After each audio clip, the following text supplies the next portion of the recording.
dias, esse ano, né, a gente pensou assim, de fazer os encontros por vocações. Porque sempre a gente fez assim, por passos na família da esperança, né? O pacto, compromisso, promessa, os votos. E esse ano a gente pensou de fazer por vocação. E eu acho que foi uma inspiração, sabe? O primeiro encontro que teve foi o dos consagrados, que tem os votos. E a gente pensava de fazer um encontro comum com os temas de espiritualidade, refletir na própria vocação. E de repente Deus fez um presente tão lindo, sabe? Parece assim que está tudo no plano de Deus, que Ele está cuidando de cada encontro para realmente Ele passar aquilo que Ele quer passar, que não que a gente quer. A gente faz a nossa obrigação de preparar o encontro. Mas quando acontece o encontro, vem alguma coisa de novo que não é da gente, que é do Espírito Santo. E no encontro dos consagrados, nós recebemos a visita de um senhor da Ajuda à Igreja que Sofre, né, que participou assim, do nascimento da Ajuda da Igreja que Sofre e que hoje é o presidente, né, o presidente geral da Ajuda à Igreja que Sofre.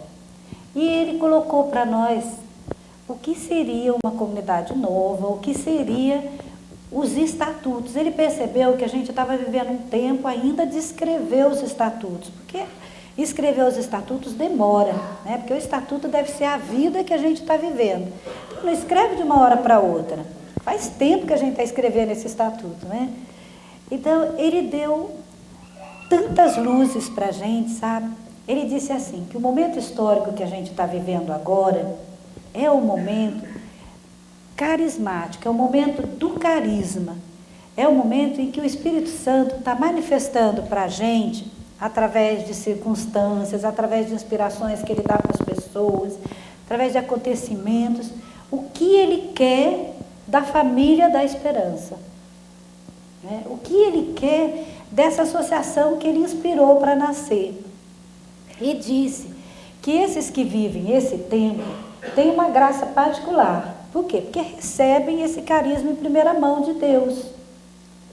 Não é só os 4 que Deus escolheu para o primeiro, mas cada um que agora participa desse tempo recebe esse carisma em primeira mão, recebe direto da mão de Deus. E a gente tem qual missão? Tem a missão de viver com toda a garra esse carisma. À medida que vai descobrindo esse carisma, ele tem que se tornar vida dentro de nós.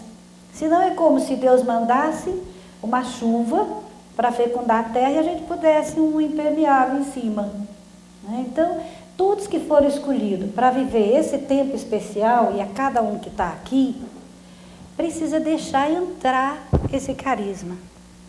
Entrar e tomar conta da gente, sabe? Tomar conta do nosso modo de pensar, do nosso modo de sentir, do nosso modo de viver.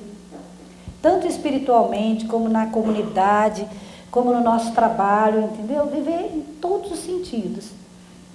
E ele diz que a gente tem mais uma responsabilidade, além de viver com todo o fogo, porque nós temos uma graça especial para isso, ainda nós temos a responsabilidade histórica. O que é essa responsabilidade histórica? De passar para as futuras gerações. Não é? A nossa vida deve ser tão intensa, a gente deve viver de tal forma intensa, que Deus encontre um campo preparado onde Ele pode jogar as sementes, jogar as inspirações, jogar tudo aquilo que Ele pensa que deve ser essa obra. Nós vamos assumir, viver e transmitir. E como é que nós vamos transmitir? Primeiro com a nossa vida. A nossa vida vai ser lembrada por muitos quando a gente não estiver mais aqui. Se a gente viver com intensidade, vamos ser lembrados por muitos, né? As nossas experiências vão ser contadas. Olha, agora o César já está escrevendo um livro onde conta a experiência de muita gente. Mas isso vai acontecer com muitas coisas. E ele dizia, por exemplo, que ele está sendo chamado no centro da obra para falar, esse senhor que participou do início da fundação da IES, né? Para falar do fundador, para falar da vida daqueles primeiros. Então, esse momento é histórico. Agora, qual a responsabilidade histórica que nós temos? De escrever. de escrever sobre essa vida, de escrever nossas experiências, de escrever as inspirações que Deus manda, de fazer esse estatuto, né, que está quase pronto, mas que ainda vai ser muitas vezes retomado, porque Deus manda novas realidades e tem que ser retomado de novo. De escrever o regulamento interno, que ainda está no início, mas que só vai ser escrito se a gente vive, porque eles têm que refletir a vida. Então, nesse encontro dos consagrados, Deus fez esse presente. E a gente saiu assim muito consciente da intensidade com que a gente deve viver e da responsabilidade histórica que nós temos perante uma geração inteira. Ele ainda dava exemplo, por exemplo, de São Francisco de Assis, porque hoje existem tantos seguidores de São Francisco de Assis. Pela vida de São Francisco, pela vida dos primeiros que assumiram com eles. Às vezes eu fico bobo de ver quantos santos tem que seguiram Francisco, né? Que viveram na época dele e na pós-época dele.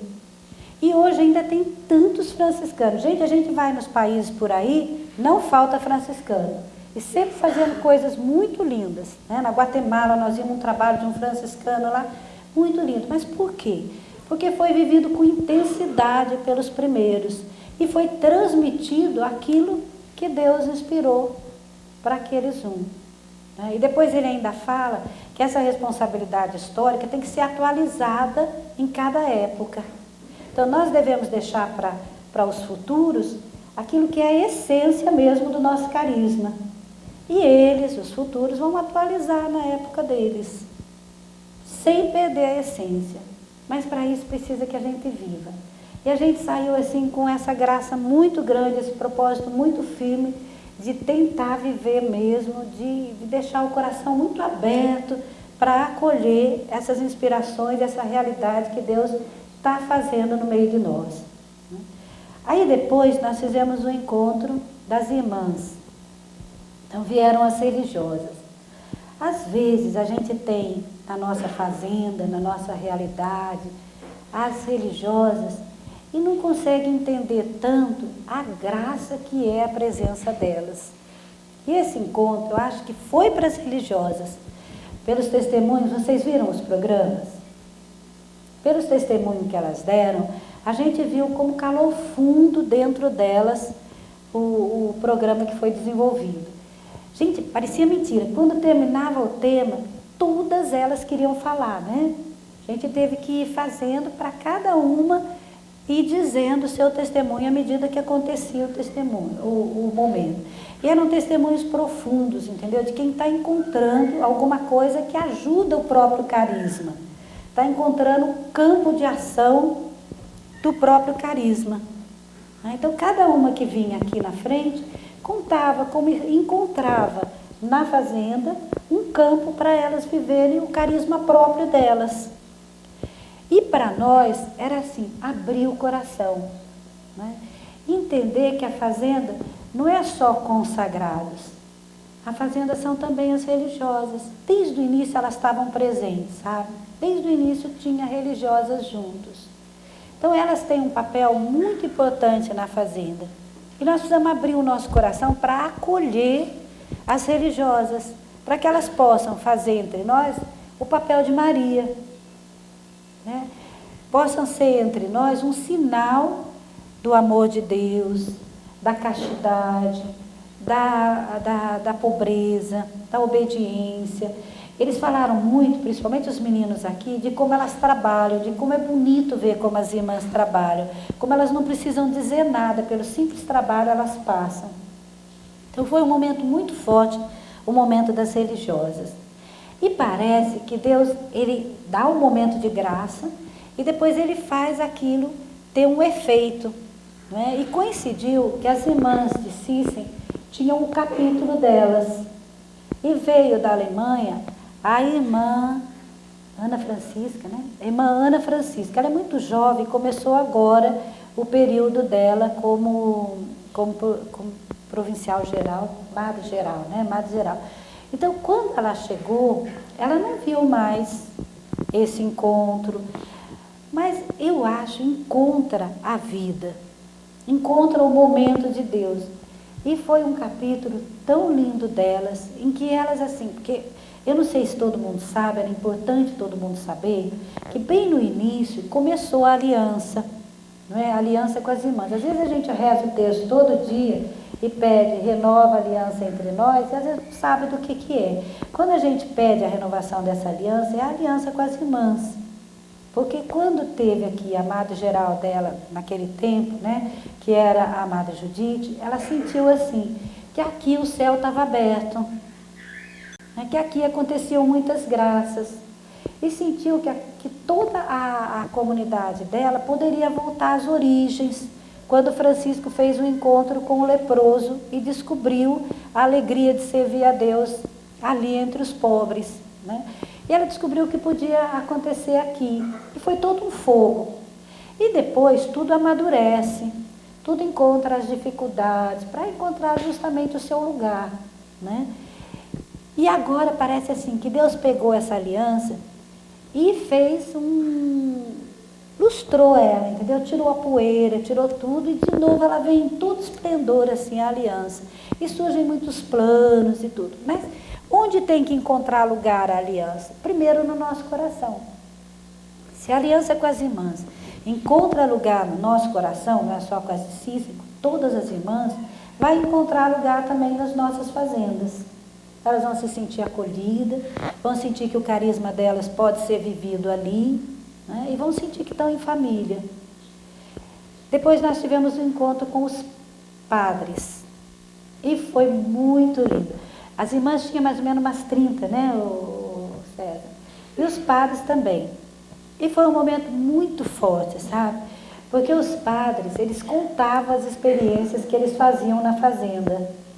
E contavam como o fato deles serem portador da misericórdia na fazenda, né, através das confissões, através dos sacramentos, das missas, como renovava também a vocação deles. Principalmente os padres fora do Brasil, que às vezes lá nas comunidades já as pessoas quase não confessam, quase não vão à missa, quase não buscam os sacramentos, como eles sentem essa força dentro da fazenda. E como toca a eles a vivência da palavra que os meninos e cada um de nós vivem, né? Eles sentem assim que isso pode renovar a vocação deles.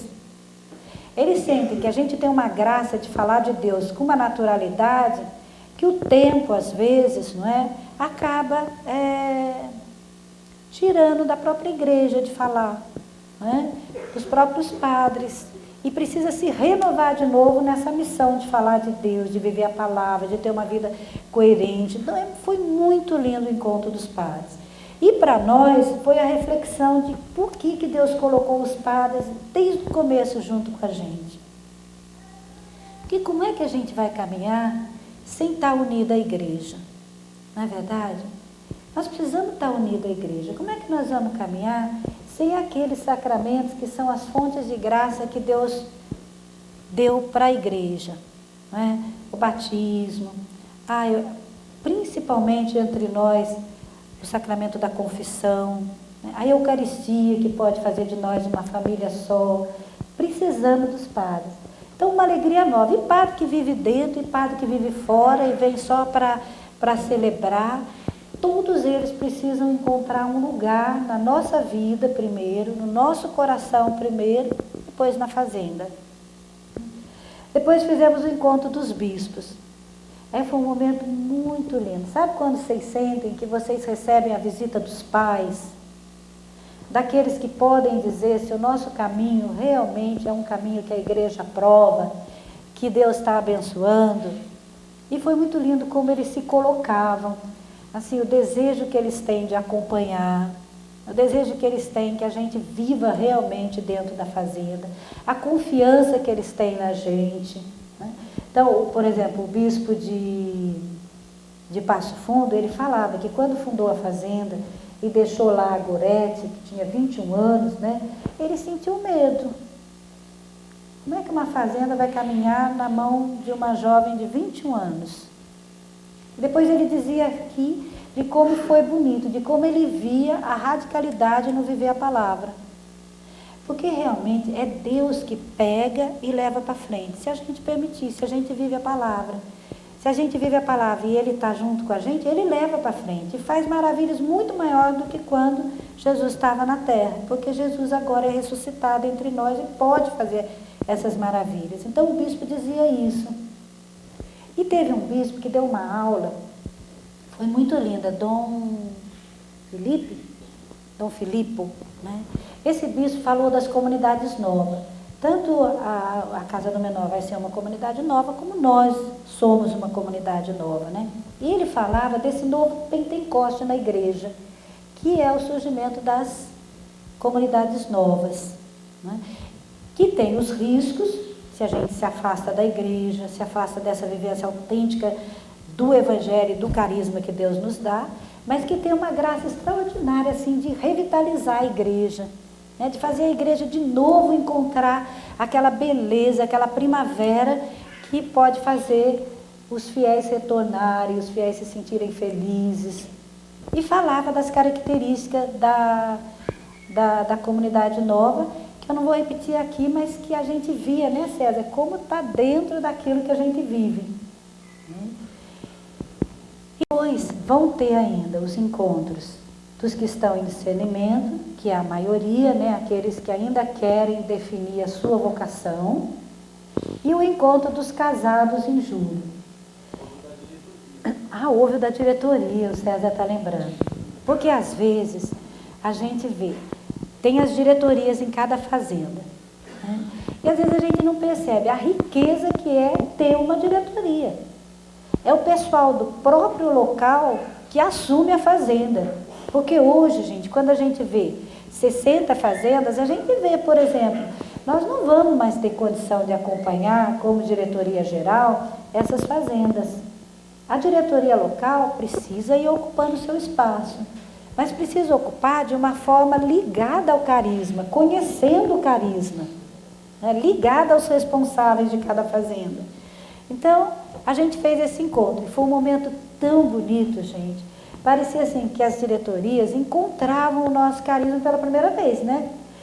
Então, o que nós precisamos fazer nas fazendas? Que quando as diretorias cheguem, elas se sintam acolhidas, né? Como aqueles que protegem a nossa vida, né?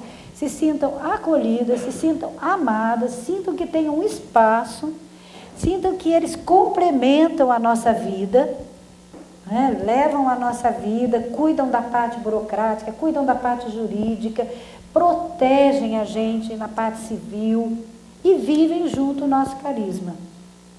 Então eles sentiram isso e a gente também, né? Foi um momento muito forte das diretorias. E até eles pediram para acontecer todo ano essa reunião da diretoria. E a gente sente que é o que precisa acontecer. Fizeram muita comunhão entre eles, de como vivem. E agora os próximos encontros, a gente prepara, sabe? Mas a gente tem a clareza que Deus tem um desígnio especial para cada encontro. Aqueles que vêm do discernimento vão encontrar aquilo que Deus quer dar para eles. E os casados vão encontrar aquilo que Deus pensa para eles. E daí, depois disso, a gente fez várias reflexões, né? Uma reflexão que a gente fez muito forte, primeiro, é sobre o carisma. O carisma, ele é dado para pessoas. Precisa que pessoas acolham aquele carisma. Se nós descobrirmos que o nosso carisma é o carisma da esperança, então, para ele ir para frente, precisa encontrar pessoas que vivam esse carisma da esperança, né? E daí a gente reza todo dia pelas vocações, não rezamos? Estamos fazendo a sexta-feira de jejum, espero que ninguém tenha esquecido, né? Como dia em que a família da esperança todinha se une para pedir vocações.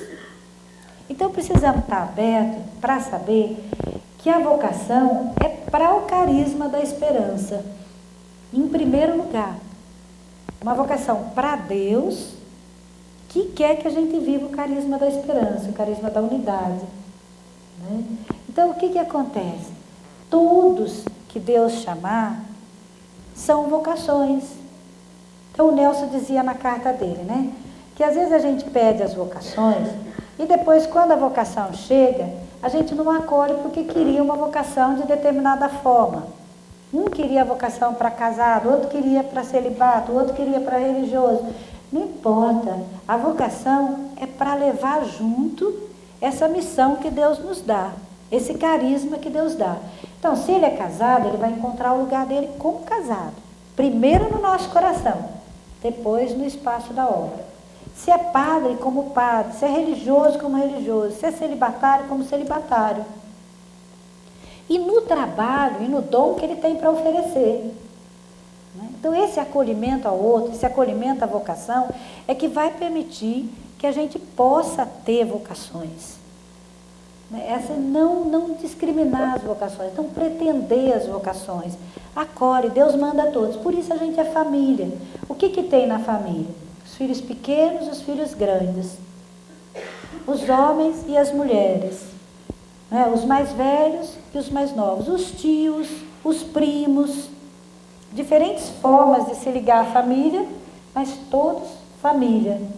Hoje, quando eu entrei aqui, eu vi assim, por exemplo, um grupo grande de GEV, não é? De pessoas ligadas à fazenda através do grupo Esperança Viva. Eles recebem o carisma? Recebem. Principalmente se eles estão unidos. Se eles procuram fazer do grupo Esperança Viva aquilo que é o nosso carisma. Outro dia eu vi o Frei falando com os grupos Esperança Viva e foi tão lindo como ele falava do carisma da esperança, de viver com Jesus no meio, de viver a palavra, de ser a fazenda fora do território da fazenda, não é?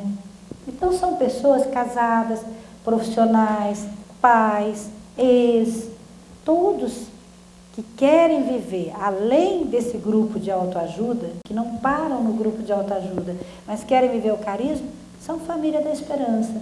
E precisa encontrar um lugar especial no nosso coração. Havia a casa do menor, que eu já disse, não é? Mas eu vi pessoas casadas que devem viver a vocação dentro do casamento, levar esse ideal para dentro do casamento. Ontem ainda a gente conversava na nossa reunião, né? E o Frei dizia assim, que os casais, as famílias, são a fonte da vocação. Eu, por exemplo, fui chamada, já tinha 30 anos, misturada com a minha vocação, um monte de coisa velha, não é? Agora, os menininhos que nascem hoje, que nem o pequenininho que estava aqui agora, né? Todos eles nascem já dentro desse carisma. Se as famílias, os seus, né? O de cada um, se as famílias educam dentro do nosso carisma, essas serão vocações puras, vocações que trazem o ideal lá dentro do coração. Então as famílias têm muito a trazer para a fazenda. Sem contar que hoje não dá mais para abrir fazenda só com leigos celibatários, a gente sabe disso. Quantas fazendas, nós fizemos a conta, mas eu não me lembro mais, são abertas e vão para frente com pessoas casadas. Os nossos jovens, a maioria vão se casar e precisam encontrar referencial de casamento, né? Então a importância da família cresce, mas ela vai crescer à medida que cada um é família do ideal, do carisma dentro da família da esperança. Depois, numa família tem parte feminina e parte masculina. A parte feminina tem suas características, não tem? A parte masculina tem a deles, não tem? E às vezes não é tão fácil, não é verdade? Às vezes não é tão fácil. Às vezes muito fácil vem julgamento. Por que a parte feminina é tão detalhista, ou tão sensível? A gente nem fez nada. Não é assim, às vezes acontece, não é? A mesma coisa as meninas. Mas por que os meninos fazem assim, não é? Não importa, essas diferenças são para enriquecer, são para santificar.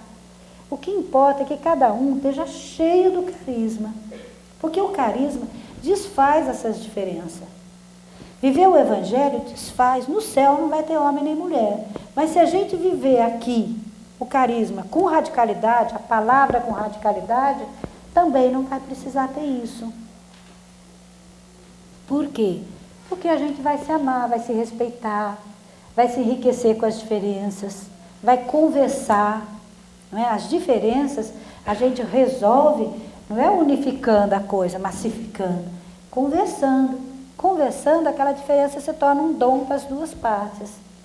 Então, parte feminina e masculina precisam caminhar juntos, senão não é família. Assim como na vida material, o homem precisa se unir à mulher para que nasça a vida, na vida espiritual também a vida é enriquecida quando se une a visão feminina e a visão masculina, o serviço feminino e o serviço masculino, a alma feminina e a alma masculina. Então, tudo isso a gente estava vendo assim de como precisa o nosso coração se alargar para receber essas graças de Deus. O Frei faz uma comparação que eu acho muito bonita. Ele diz assim, que quando nasce, é fechadinho assim a criança. E uma obra de Deus é igualzinho. Depois começa a enxergar. Começa a ver o papai e a mamãe, depois os amiguinhos, os priminhos. Depois tem que fazer um exercício para que caibam todos. E quanto mais esse ângulo vai abrindo, mais a pessoa ama, mais a pessoa acolhe, e nesse ângulo, o dia que morrer, vai acolher o céu. Não é? Então, eu digo, uma obra de Deus também é assim. Ela nasce centrada naqueles que fundaram, não dá para ser diferente. Não é? Mas se essa obra não vai abrindo, ela não vai atingir o mundo. Não vai fazer aquela missão, porque Deus não dá um carisma para ficar em Guaratinguetá. De jeito nenhum, no Brasil. De jeito nenhum. Vocês viram o programa hoje. Não foi para isso que Deus deu o carisma. Ele deu para o mundo todo. Mas isso tem que acontecer primeiro no nosso coração. Como da criança, nós precisamos crescer assim. E a obra precisa se abrir assim. Aí Deus pode mandar muitas realidades. Porque tem pessoas de coração aberto que podem acolher. Nós somos uma família. Precisamos nos conhecer, precisamos abrir nosso coração. Quando a gente sair daqui, precisa que cada um esteja dentro do nosso coração. Cada um entenda esse ideal que está dentro do coração de cada um. Eu acho que é isso, gente.